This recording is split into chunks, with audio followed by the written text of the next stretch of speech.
اللہ کی مخلوقات کو ان کے مقامات سے ہٹاؤ، کیا اس لیے یہ عظیم احسان تم پر کیا تھا؟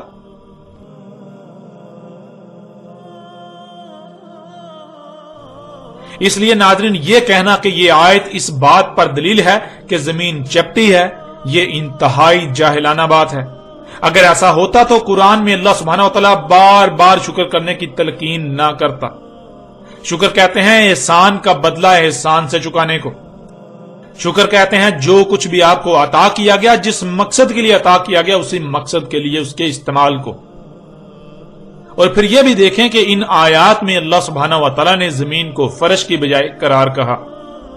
سورہ نمل کی آیت نمبر 61 میں اللہ سبحانہ و تعالیٰ کا کہنا ہے، امن جعل الارض قرارا، کون ہے، کیا ہے جس نے ارض کو کر دیا ٹھہرنے کی جگہ، ٹھہرنے کے قابل کر دیا۔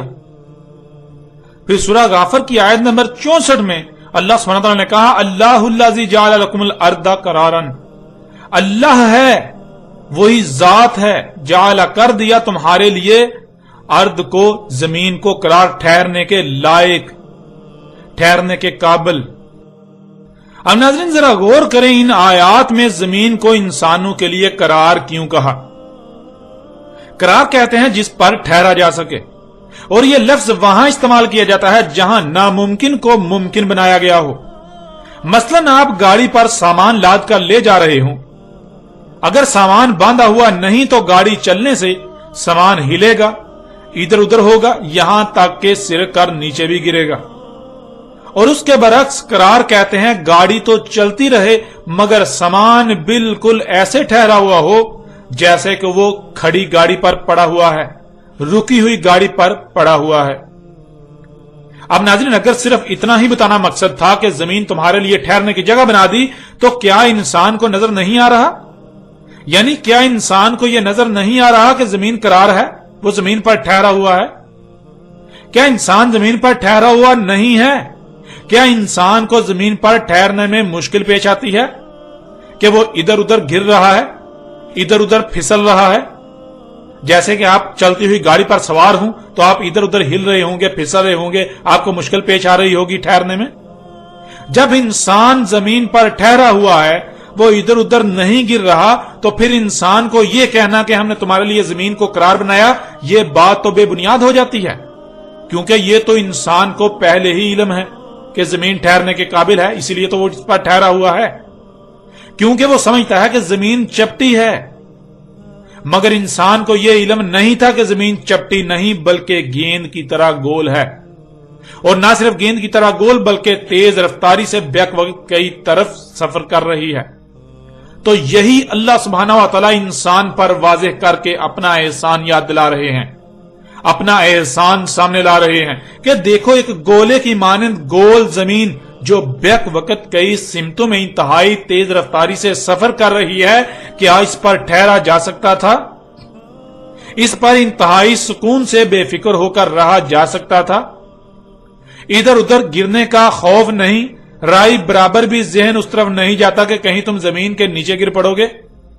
تو یہ کس نے کیا؟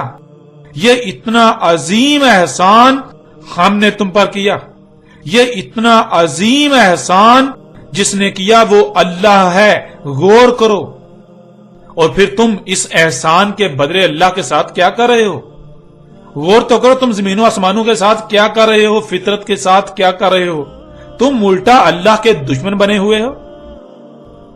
ہم نے تم پر اتنا عظیم احسان کیا اور تم الٹا ہمارے ساتھ ہی دشمنی کر رہے ہو، زمین و آسمانوں کو فساد زدہ کر رہے ہو، زمین اور اس کے گرد گیسوں جو کہ 7 طے دفتر گیسوں کی تہیں ہیں، 7 آسمان، ان میں چھیڑ چھاڑ کر رہے ہو، ان میں پنگے لے رہے ہو، ان میں مخلوقات کو ان کے مقامات سے ہٹا رہے ہو، ان کا غلط استعمال کر رہے ہو، ان میں تبدیلیاں کر رہے ہو۔ کیا اس لیے تم پر اتنا عظیم احسان کیا تھا کہ تم یہ سب کرو؟ ناظرین زمین کو فرش کہنا، زمین کو قرار کہنا، اس کا مقصد ہرگز یہ نہیں تھا کہ مشرکین عرب اور یہود و نصارہ کے عقائد کی تائید و تصدیق کی جا رہی ہے، بلکہ ان آیات کا مقصد انسان کو اپنے احسانات یاد دلا کر اسے اللہ کے ساتھ بغاوت کرنے سے روکنا ہے، اگر وہ احسان کا بدلہ نہیں چکاتا تو پھر اسے دوسری طرح روکا جائے گا، ڈنڈے کے ساتھ، طاقت کے ساتھ، قوت کے ساتھ۔ اور آج اگر وہ نہیں مانتا، جو کہ نہیں مانے گا، تو ان قریب وہ اس کا انجام بھی اپنی آنکھوں سے دیکھ لے گا۔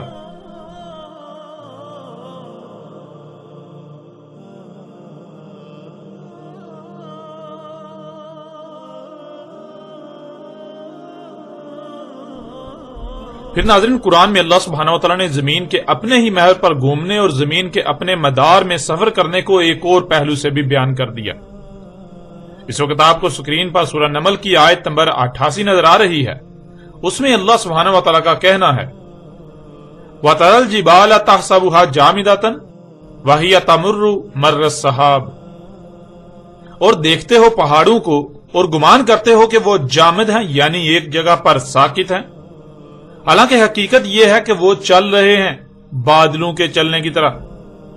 ناظرین، سوال یہ پیدا ہوتا ہے کہ کیا پہاڑ چل رہے ہیں، پہاڑ سفر کر رہے ہیں جیسے کوئی گاڑی چلتی ہے؟ تو یہ بات جان لیں کہ ایسا نہیں ہے۔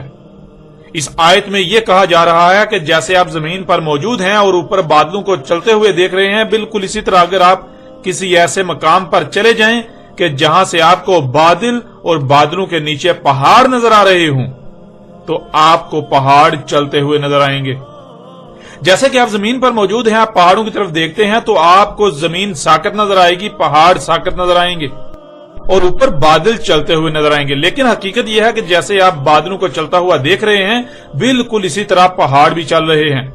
اس کا اندازہ آپ کو تب ہی ہو سکتا ہے، اس کا ادراک آپ کو تب ہی ہو سکتا ہے جب آپ خلا میں بادلوں سے اوپر زمین کی مغناطیسی کشش کی حد سے باہر نکل جائیں، وہاں سے آپ کو پہاڑ چلتے ہوئے نظر آئیں گے جیسے زمین پر کھڑے ہونے سے بادل چلتے ہوئے نظر آتے ہیں۔ اور آج یہ حقیقت انسان اپنی آنکھوں سے دیکھ چکا ہے۔ اب سوال یہ پیدا ہوتا ہے کہ ذرا غور کریں کہ یہ اتنا عظیم راز آج سے 14 صدیاں قبل کس طرح قرآن میں بیان کر دیا گیا۔ اور پھر ناظرین، یہاں یہ بات بھی جان لیں کہ بہت سے لوگ اس آیت سے یہ مراد دیتے ہیں کہ جیسے گاڑی چلتی ہے اسی طرح پہاڑ چلتے ہوئے ایک دوسرے سے دور جا رہے ہیں۔ تو یہ بات نہ صرف بے بنیاد اور باطل ہے، بلکہ یہ بات انتہائی احمقانہ ہے جس کا حقیقت سے کوئی تعلق نہیں ہے۔ یوں اس زاویے سے بھی اللہ سبحانہ و تعالیٰ نے یہ بات بالکل واضح کر دی کہ زمین گھوم رہی ہے۔ زمین کے گھومنے سے ہی پہاڑ بادلوں کی طرح چلتے ہوئے نظر آتے ہیں۔ جیسے آپ اگر کسی گول گیند نما شے پر کوئی نشان لگائیں، پھر اسے گھمائیں تو وہ نشان چلتا ہوا نظر آئے گا۔ اسی طرح زمین کے گھومنے سے زمین پر موجود پہاڑ خلا سے چلتے ہوئے نظر آتے ہیں۔ یوں ناظرین، آپ نے جان لیا کہ نہ صرف اللہ سبحانہ و تعالیٰ نے ان کے عقائد و نظریات کے پرخچے اڑا دیے، بلکہ جو ان کے اعتراضات تھے ان کی بھی کلی کھول کر رکھ دی۔ یوں حق ہر لحاظ سے آپ کے سامنے ہے۔ ناظرین، زمین و آسمان، دن اور رات کے حوالے سے مشرکین کا جو عقیدہ تھا، وہ عقیدہ آج تک چلا رہا ہے، اور خود کو مسلمان کہلوانے والوں کی اکثریت سب سے زیادہ سختی کے ساتھ اس عقیدے سے چمٹے ہوئی ہے۔ فرق صرف اتنا ہے کہ جو باتیں بالکل کھل کر سامنے آ گئیں، جن کا رد ناممکن ہو گیا، تو ان لوگوں نے ان پہلوں پر بات کرنے سے ہی گریز کرنا شروع کر دیا، تاکہ نہ ہی ان پہلوں کو زیر بحث لایا جائے اور نہ ہی حق کو تسلیم کرنا مجبوری بنے۔ لیکن جو پہلو چھپے رہے، ان کا انہوں نے کھل کر نہ صرف پرچار کیا، بلکہ ان کو نہ ماننے والوں یا ان کے برعکس بات کرنے والوں پر فتوے لگائے جاتے رہے، اور آج بھی لگائے جا رہے ہیں۔ لیکن آج الحمدللہ اللہ سبحانہ و تعالیٰ نے ان کی تمام تر پولیں چاک کر دیں، ان کا تمام تر دجل چاک کر دیا، اور باقی بھی تمام کی تمام چاک کر دے گا، کیونکہ اب وقت ختم ہو چکا۔ اب ان کو ہر لحاظ سے جو ان کا انجام ہے اس سے دوچار کرنا ہے۔ یہ حق کے دعوے دار بنے رہے تو ان پر آج حق واضح کر کے ان کو اس لحاظ سے ذلیل و رسوا کرنا ہے کہ تم حق پر نہیں تھے، تم باطل پر تھے۔ یوں آج کوئی بھی بات پوشیدہ نہیں رہنے دی جائے گی، سب کچھ کھول کھول کر سامنے لا رکھا جائے گا، اور اس کے علاوہ جو ان کا دوسرا حقیقی انجام ہے اس سے بھی ان کو دوچار کیا جائے گا، وہی انجام جس سے گزشتہ قومیں دوچار ہو چکی۔ اب ناظرین، بہت سے لوگوں کا سوال ہے کہ اگر سورج کا اس کے مغرب سے طلوع ہونا یہ ہو چکا ہے، جس طرح آپ نے واضح کیا اس کا رد بھی ناممکن ہے، تو پھر اس کا مطلب یہ کہ اب کسی کی بھی توبہ قبول نہیں ہوگی، کیونکہ ہم آج تک یہی پڑھتے اور سنتے آئے کہ جب سورج مغرب سے طلوع ہوگا تب توبہ کا دروازہ بند ہو جائے گا، تب کسی کی توبہ قبول نہیں ہوگی۔ ناظرین، اس سوال کا جواب دینے سے پہلے یہ بات واضح کر دیں کہ اب تک اس بات کو زیر بحث نہ لانے، اس پر بات نہ کرنے کی وجہ یہ ہے کہ آئندہ ایک ساتھ میں یاجوج اور ماجوج کے موضوع پر جب بات کی جائے گی تو اپنے وقت پر اس پر کھل کر تفصیل کے ساتھ بات کی جائے گی، لیکن یہاں مختصراً آپ کے اس سوال کا جواب واضح کر دیتے ہیں۔ پہلی بات یہ جان لیں کہ نہ تو قرآن میں ایسی کوئی بات آئی ہے اور نہ ہی محمد رسول اللہ علیہ السلام نے ایسا کبھی کہا کہ جب سورج مغرب سے طلوع ہوگا تو کسی کی توبہ قبول نہیں ہوگی۔ حقیقت جاننے کے لیے سب سے پہلے لفظ توبہ کو جان لیں۔ اس میں اصل لفظ تابہ ہے، جس کے معنی ہے اپنا رخ پلٹانا، پلٹنا۔ جب اس لفظ کے درمیان واو کا استعمال ہو تو لفظ بن جائے گا توب، جس کے معنی بنتے ہیں پلٹ رہے ہونا، اپنا رخ پھیر رہے ہونا، پلٹا رہے ہونا، اور اس کے آخر میں ہے کا اضافہ کریں تو یہ لفظ بن جائے گا توبہ۔ ہے کسی کی طرف اشارے کے لیے استعمال ہوتی ہے، یوں لفظ توبہ کے معنی بنتے ہیں کوئی اپنا رخ پلٹا رہا ہے، کوئی اپنا رخ پلٹ رہا ہے، کوئی واپس پلٹ رہا ہے۔ توبہ کہتے ہیں کہ جب آپ نے اپنا رخ اللہ سے موڑا ہوتا ہے، اللہ نے آپ کو فطرت پر قائم ہونے کا کہا کہ اپنی ضروریات کو پورا کرنے کے لیے فطرت کی طرف رخ کرو، فطرت جو تمہیں مہیا کرے اسی پر انحصار کرو، لیکن انسان فطرت کو چھوڑ کر اس کے برعکس دوسری طرف اپنا رخ کر لیتا ہے۔ جیسا کہ آج آپ اگر دیکھیں کہ آپ کی سواری کی حاجت کو پورا کرنے کے لیے فطرت نے کسے وجود دیا، اور جب بھی آپ کو سواری کی حاجت پیش آتی ہے تو اسی کی طرف اپنا رخ کرتے ہیں یا اس کے برعکس کسی اور کی طرف؟ حقیقت آپ کے سامنے ہے۔ جب آپ کو یہ کہا جائے کہ آپ اپنی اس حاجت کو پورا کرنے کے لیے فطرت کی طرف رخ کریں، فطرت کی طرف پلٹیں، اللہ کی طرف پلٹیں، تو کیا آپ پلٹتے ہیں؟ نہیں، بالکل نہیں۔ بلکہ جو آپ کو ایسا کہے کہ آپ ان جدید اور تیز رفتار گاڑیوں کو چھوڑ کر فطرتی ذرائع گدے، گھوڑے، خچر اور اونٹ وغیرہ کو استعمال کریں، انہیں اس مقصد کے لیے اختیار کریں، ان پر انحصار کریں، تو آپ اسے پاگل کہیں گے، اس کا مذاق اڑائیں گے، اسے طنز و تحقیر کا نشانہ بنائیں گے۔ اور ناظرین، محمد رسول اللہ علیہ السلام نے یہی کہا تھا کہ توبہ کا دروازہ بند ہو جائے گا، یعنی تب لوگ اللہ کی طرف پلٹنا بند ہو جائیں گے، اللہ کی طرف پلٹنا بند ہو جائے گا۔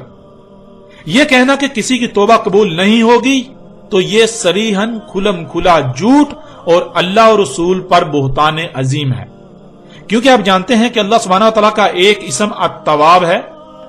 اگر توبہ قبول ہونا بند ہو جائے گی تو اس کا مطلب یہ ہے کہ اللہ التواب ہی نہیں رہے گا، حالانکہ ایسا کیسے ہو سکتا ہے؟ اللہ التواب ہے، اس وقت تک اللہ توبہ قبول کرتا ہے جب تک کہ کوئی موت کو اپنے سامنے نہ دیکھ لے، جب تک کہ کسی کا وقت بالکل ختم نہیں ہو جاتا اور اس پر واضح نہیں کر دیا جاتا کہ اب اس کا وقت ختم ہو چکا۔ اور ناظرین، یہ حقیقت آج آپ اپنی آنکھوں سے دیکھ رہے ہیں۔ قرآن میں اللہ سبحانہ نے بار بار یہ بات واضح کر دی کہ دین فطرت ہے۔ فطرت، فطرت کیا ہے؟ جب انسانوں کو وجود دیا گیا تو ان کو وجود دیے جانے سے پہلے دنیا کیسی تھی، کس طرح مخلوقات جو ہے وجود میں آ رہی تھی، وہ تھی فطرت، وہ ہے فطرت۔ اور ناظرین، آج آپ غور کریں کہ کیا آج آپ کو اگر کہا جائے کہ فطرت کی طرف رجوع کریں، فطرت کی طرف پلٹیں، تو کیا آپ پلٹ رہے ہیں؟ کیا آج لوگ فطرت کی طرف پلٹ رہے ہیں، اللہ کی طرف پلٹ رہے ہیں؟ ان کو جب بھی کوئی حاجت پیش آتی ہے تو اپنا رخ کس طرف کرتے ہیں، فطرت کی طرف یا مصنوعی کی طرف؟ حقیقت آپ کے سامنے ہے۔ اس پر آئندہ ایک ساتھ میں تفصیل کے ساتھ بات ہوگی اور کسی بھی قسم کا کوئی شک و شبہ یا ابہام نہیں رہنے دیا جائے گا۔